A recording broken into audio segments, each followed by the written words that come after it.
Good morning to one and all present in my lecture. Today I will start William Wordsworth. Before to start William Wordsworth, I would like to give brief introduction about me. I am Dr. Vinod Kumar Berwa, Associate Professor, Department of English, Government College, Pandibui. William Wordsworth was born on 7 April 1770 and died on 23rd April 1850. He was one of the most dominant romantic poet along with his friend S.T. Coleridge. He belongs to the Romantic age. William Wordsworth and Samuel Coleridge jointly published a collection of poems that its name is Lyrical Ballads. William Wordsworth had a prominent role in the Romantic movement. It is said that he left an orphan at 13 and was brought up by an uncle. He started his career as a poet in 1793.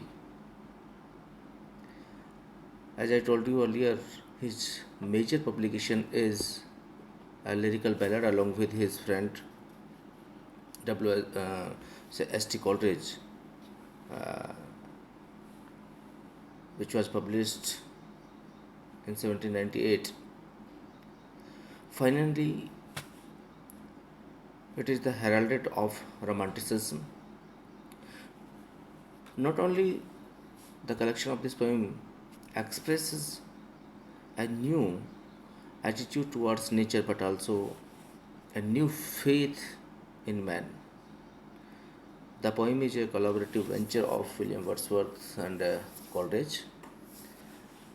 They use the language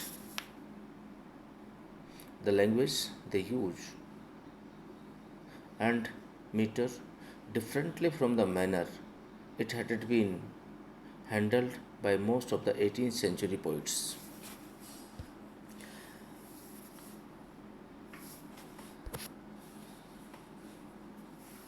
It is said that William Wordsworth is a man who severally visited France and the French Revolution had a great impact on William Wordsworth. He was too much impressed with this movement, but later he was, to say, disindulged with it.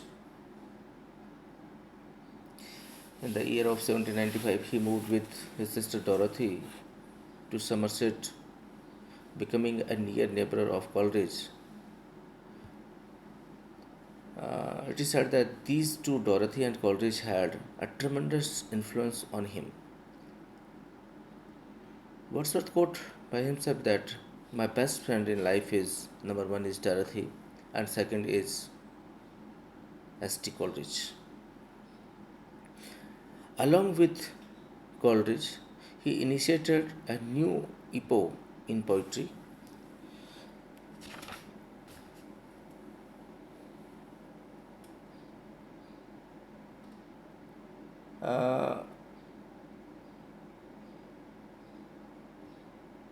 अगर हम बात करें कि जो Wordsworth और S.T. College के द्वारा jointly lyrical ballads का जो कलेक्शन ऑफ द पोइम्स है जिसको कि 1798 में दोनों ने जॉइंट वेंचर के साथ में पब्लिश की, इसके अलावा भी रोमांटिक मूवमेंट जो इंग्लिश पोइट्री के अंदर रहा, तो हम इसमें कहेंगे कि इन दोनों ने ही उस रोमांटिक मूवमेंट को बड़ी डोमिनेंसी के साथ में शेयर किया। आप प्रिल्यूड की बात कर सकते हैं, जो कि 1805 में विलियम वर्ड्सवर्थ के द्वारा कंप्लीट की जाती है, या फिर line composed about the Trenton Abbey, the Lucy poems. All these come in 1802. He also wrote the Intimation of Immortality in in the same year. In 1807, he published the poems of all. He published all these poems in two collection. Uh, and it is said that he was made a poet laureate in 1843. William Wordsworth poet के साथ साथ nature humanity में believe करने वाला व्यक्ति है। उसकी ज़्यादातर पोइम्स अगर हम फाइंड आउट करेंगे तो beauty of nature, glorification of nature along with human man, और to say the nature of man के साथ में चलती है। फॉर नेचर, और to say nature to him was an unfailing source of joy and purest thought. Wordsworth एक ऐसा companion था जो बहुत गरीब और गांव का हम्बल व्यक्ति था, और he wrote the poems about the simple and the poor and the countryside peoples. उसने कोई भी पोइम अपनी द इलीट वन को लेकर के नहीं राइट डाउन किया है।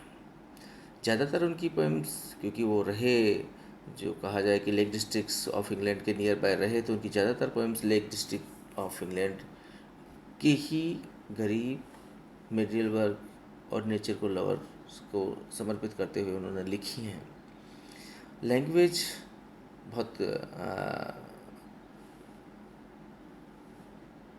कहा जाए कलोक्यूल है, सिंप्लिसिटी है, और इमोशंस की इंटेंसिटी तो भरपूर है। इनकी जो पोइम है, इट इज़ मोर टू से डिस्क्रिप्टिव, नॉट ओनली डिस्क्रिप्टिव और टू से but it is also interpretive. Describe करने के साथ साथ में हर चीज़ों को वो इंटरप्रेट भी करते हैं, विजनरी होती हैं। इनकी जो पोइम्स हैं उनको उन्होंने बहुत ही पूरे, जिसको कहा जाए कि असमानता का भाव कहीं नहीं लिया, all are equal to say कि कहीं इनइक्वालिटी की बात नहीं करते हैं। इनकी जो पोइम्स का एक सेक्शन के रूप में बहुत अच्छी तरीके से लिरिक्स को आप रीड आउट कर सकते हैं। इनकी जो पोइम्स हैं उनको आप इलस्ट्रेट कर सकते हैं। इनकी जो पोइम का डिस्क्रिप्शन है उसमें आप देखेंगे कि उनकी फीलिंग्स का ज़बरदस्त स्पॉन्टेनिटी निकल कर के आती है। बहुत पावरफुल फीलिंग्स और इमोशंस का रिकलेक्शन की बात करते हैं।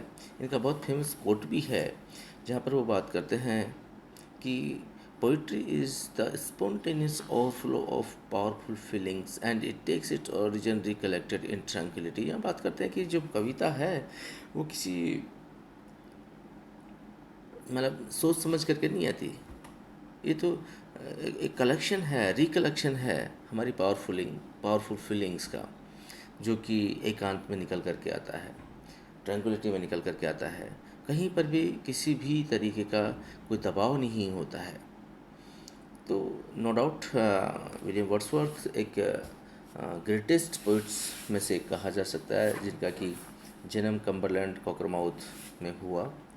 और क्योंकि जैसे मैंने आपको बताया कि इन्होंने अपना लाइफ को पहाड़ों के बीच, या कहा जाए कि ग्रामीणों के बीच में स्पेंड किया है, ये भी बात है कि उनका जो एजुकेशन है वो सेंट जॉन्स कॉलेज कैम्ब्रिज में उनकी शिक्षा हुई थी। और मैंने आपको ये कहा भी, इन्होंने फ्रांस को कई साल व्यतीत किए फ्रांस के अंदर, और वो बहुत ही ज़्यादा प्रभावित थे फ्रांसीसी क्रांति से। अपनी सिस्टर और कॉलेज के साथ मिल करके इन्होंने जॉइंट वेंचर किया, और उसके बारे में बहुत कुछ निकल कर के आया, जिसका एक वंडरफुल जो आउटकम है वो अपन नेक्स्ट पोइम में डिस्कस करेंगे, जहाँ पर वो बात करेंगे सॉलिटरी रिवर की. That is one of the landmark of William Wordsworth poem, and I love that poem, no doubt. इनकी बहुत सारा जो मैंने कहा कि लिरिकल बैलड्स हो सकता है, प्लूड हो सकता है, टिंटानेबिया हो सकता है, इंटीमेशन ऑफ हिमार्टलिटी हो सकता है, बहुत कुछ इन्होंने लिखा. बट राइट नाउ हम जिसके ऊपर डिस्कस करने जा रहे हैं, that is the poem the world is too much with अस. एक बहुत ही करारा तमाचा है सोसाइटी के ऊपर. Before to start this poem, I would like to give a brief introduction about this poem. कि जो ये पोइम है वर्ड्सवर्थ की प्रमुख कविताओं में से एक है, and it is said that it was written in 18 May 1806, Bradford में लिखी थी. और कहा जाता है कि Wordsworth was too much impressed with Milton, और उन्हीं से इम्प्रेस्ड होकर के उन्होंने इसको लिखा है. No doubt it's a representative of the to say collection of Wordsworth. और वर्ड्सवर्थ की जो ये कविता है, this poem, it gives lot of moral and to say कि हमारी भावनाओं को, मूल भावनाओं को किस प्रकार से रिप्रेजेंट किया है. बहुत ही सुंदर तरीके से बताया कि कोई भी धर्म, वह धर्म जो कि अपने आप को बोलता है कि वो शक्तिशाली है, लेकिन वो शक्तिशाली हो ही नहीं सकता. हमारे लिए इसके बहुत महत्वपूर्ण अर्थ वाली बात नहीं है. हमें तो ये कहना है कि ये जो पोइम है इसमें अल्टीमेटली वो बोलता है कि मैं जिसकी बात करता हूँ that is the different one. Finally poet जो है पैगन धर्म की भी बात करेगा इसमें आकर के. तो ये एक इम्प्रेशन है मिल्टन का, जो कि वर्ड्सवर्थ के ऊपर बहुत सुंदर तरीके से पढ़ा. और वो उनकी जो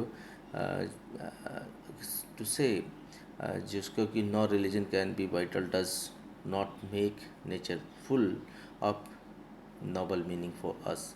तो ये एक स्टेटमेंट ऐसा है जो कि अपने आप में बताता है, मॉरलिस्टिक मॉरल्स को टीच कराता है. जो ये पोइम है, अगर हम इसकी समरी की बात करें तो it's a great painting of growing tendency of people towards wealth and wasteful pleasure. He feels sorry for the loss of appreciation of the beauty of nature, which is that is really ours. Poet और भी comment करता है कि लोग बहुत लालची हैं यहाँ पर, and he feel very sorry. As I told you, people जो हैं वो बस बिजी इसी बात में हैं, earning money, getting and spending all the time. They devoted their energy for the collection of wealth that is wasteful, that is stupid one, that is not the real pleasure, that is not the real happiness for the man. People have actions their feelings, finer sensibilities for the accumulation of wealth in and out of the season. They never look out, or to say they never look into the beauty, or to say towards the sight of the sea. They just want to get and spend. Look at he also give the description of the shining of the moon. The light is very silvery, that is very beautiful. But people are not appreciating this one. They just want to quit from the nature. They want to just get and spend everything. Poet बहुत ज़्यादा filled up है with जो ये अगली life of the society है, जहाँ पर desires की बात करता है, तो उसको ब्रेक करना चाहता है. The circles of the materialism के जो है उसको ब्रेक करना चाहता है. He desires to go back to the simple and unsophisticated days of the pagan time. उस पुराने ज़माने में जाना चाहता है जहाँ पर सादा जीवन उच्च विचार होता है, जहाँ कोई लाग लपेट नहीं होते, केवल एन्जॉय होता है. और एन्जॉय हमें जो रियल एन्जॉय मिल सकता है that is you can get from the beauty of the nature. आप नेचर के एस्पेक्ट्स के साथ में कनेक्ट कर सकते हैं, वहाँ से पा सकते हैं। पोइट उन चीज़ों को गले लगाना चाहता है। पोइट सेज कि I want to just join the pagan, मैं उसको गले लगाना चाहता हूँ। The ancient Greek rather than the continue to be the follower of the Christianity. The poet also says that मुझे जो जीवन के प्रति खौफ है वो केवल नेचर से नज़र आती है और कहीं से नज़र नहीं आती है। So the poem the world is too much with us is a sonnet by the English romantic poet William Wordsworth, and it is the first industrial it is against the first industrial revolution. To say it is about the revolution for being distancing itself from nature. As I told you, it was composed in 1802, and not exactly 1802, it was yes, I have told you it was published in, okay, it was written in 1802 and was published in 18th May 1806. The now look at the poem. The poem, the world is too much with us. It is a Petrarchan sonnet. The rhyme scheme of this poem is A baby A, A baby A, C D C D. जहाँ तक हम बात करें कि इसमें speaker की बात करें तो speaker is the poet himself, and I think this is the poem और it is collected, or to say the recollected, or to say it was come out the poet's mind near the beach of the sea. And the poet says that ki we are just lord on nature. Nature के प्रति हम भजन हैं. So we will discuss later on in the next class. Today it's enough. Thank you.